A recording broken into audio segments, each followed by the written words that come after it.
Sana tek bir soru soracağım. Hesabında 1 milyon lira var ve sen bu parayla temettü yatırımı yapıp erken emekli olurum diyorsun.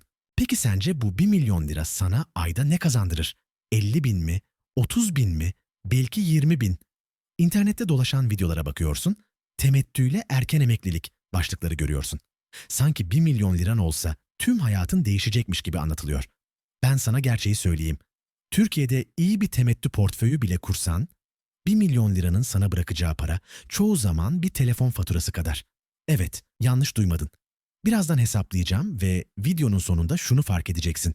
Temettü emekliliği bir yalan değil. Ama Türkiye'de çoğu kişinin sandığı gibi de değil. Bu video boyunca sana Türkiye'deki temettü gerçeklerini 2026 rakamlarıyla hiçbir şeyi süslemeden anlatacağım. Eğer finansal geleceğini ciddiye alıyorsan ve bu konuda bilinçli kararlar vermek istiyorsan abone ol. Çünkü bu kanalda süslü vaatler değil, çıplak gerçekler var. Hazırsan başlayalım. Önce şunu anla. Temettü emekliliği fikri nereden geliyor? Amerika'dan. Orada insanlar S ve P500 şirketlerine yatırım yapıyor, yılda ortalama %2 ile 3 temettü verimi alıyor, üstüne bir de hisse değer artışı ekleniyor.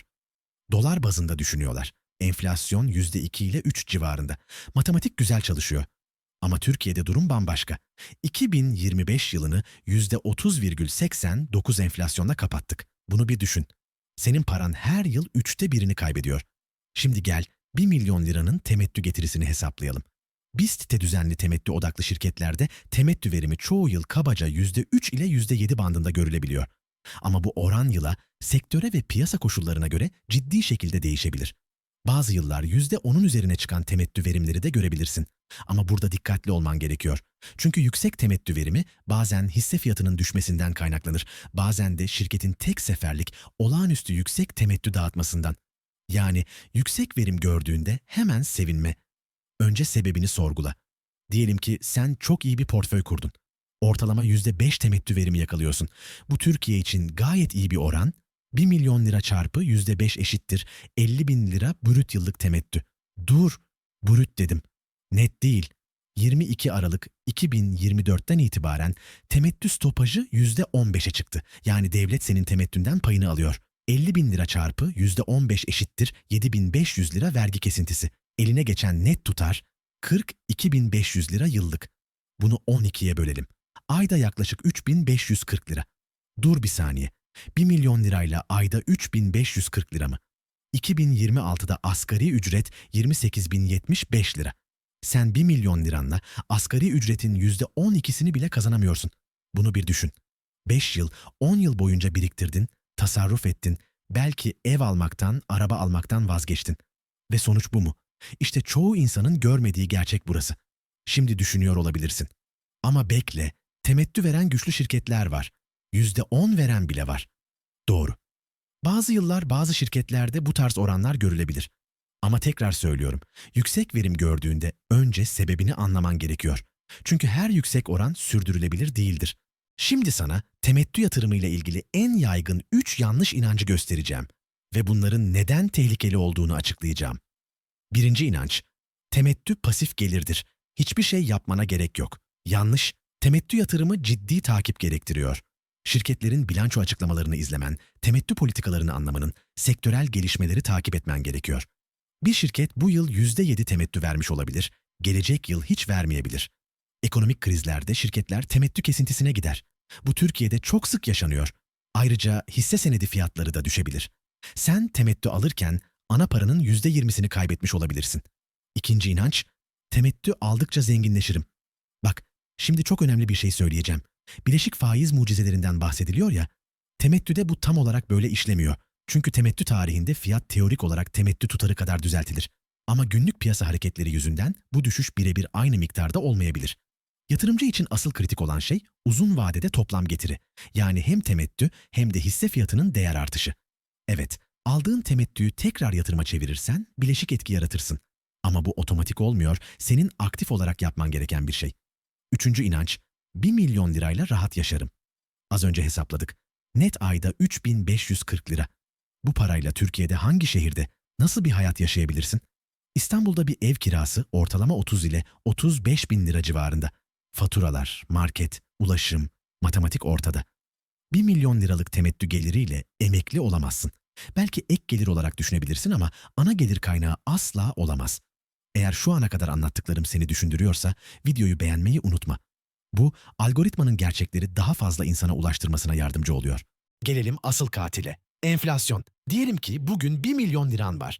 %5 temettü verimi alıyorsun. Ama enflasyon %30.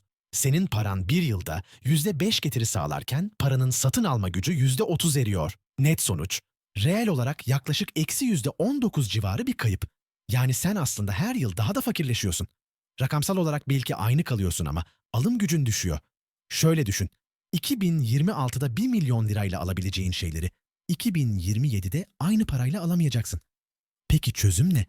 Ya temettü veriminin çok üzerinde getiri sağlayan hisseler bulacaksın ki bu ciddi risk demek, ya da hisse değer artışı da elde edeceksin ya da beklentilerini gerçekçi hale getireceksin.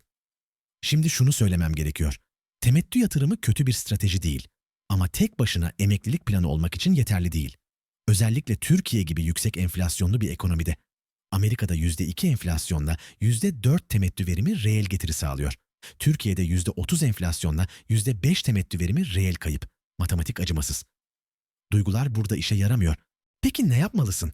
Temettü yatırımından tamamen uzak mı durmalısın? Hayır. Ama akıllı olmalısın.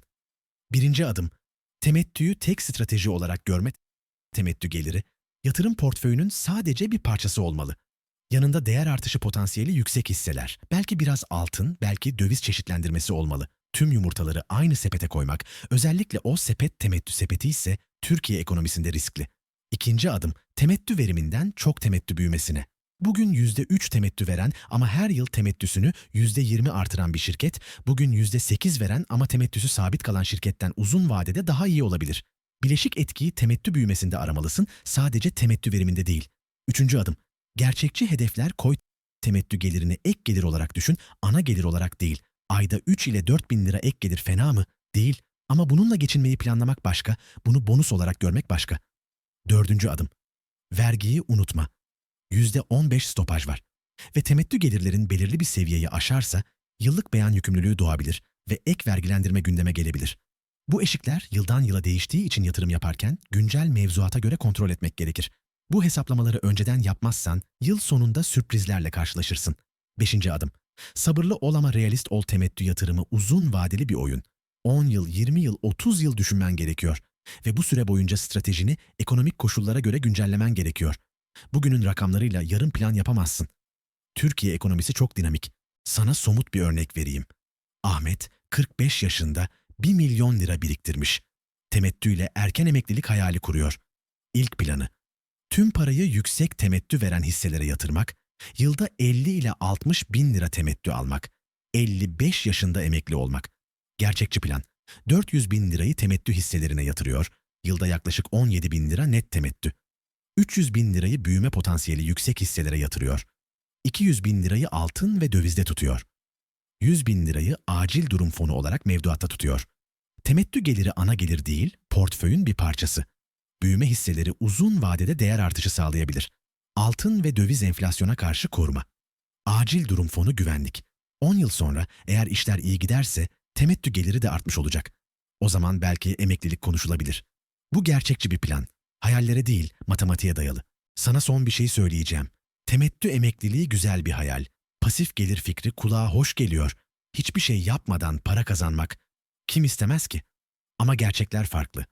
1 milyon lira ciddi bir para. Türkiye'de bunu biriktirmek yıllar alıyor. Fedakarlık gerektiriyor. Ve bu parayı yönetirken internetteki parlak vaatlere değil, soğuk matematiğe bakman gerekiyor. Bugün sana anlattığım rakamlar canını sıkmış olabilir. Belki hevesini kırdım. Ama biliyor musun? Gerçekleri bilmek, hayallerle avunmaktan her zaman daha iyi. Çünkü gerçekleri bilirsen plan yapabilirsin. Strateji geliştirebilirsin. Hatalardan kaçınabilirsin. Hayallerle yaşarsan sadece hayal kırıklığı yaşarsın. 10 yıl sonra, 20 yıl sonra finansal durumuna baktığında. Bugün doğru bilgiyle hareket ettiğin için kendine teşekkür edeceksin. Eğer bu videodaki hesaplamalar seni düşündürdüyse aşağıya yorum bırak. Temettü yatırımı yapıyor musun? Beklentilerin neydi? Gerçekler ne çıktı? Deneyimlerini paylaş. Gelecek videolarda daha fazla finansal gerçeği konuşacağız. Abone ol ki kaçırma. Bir sonraki videoda görüşmek üzere.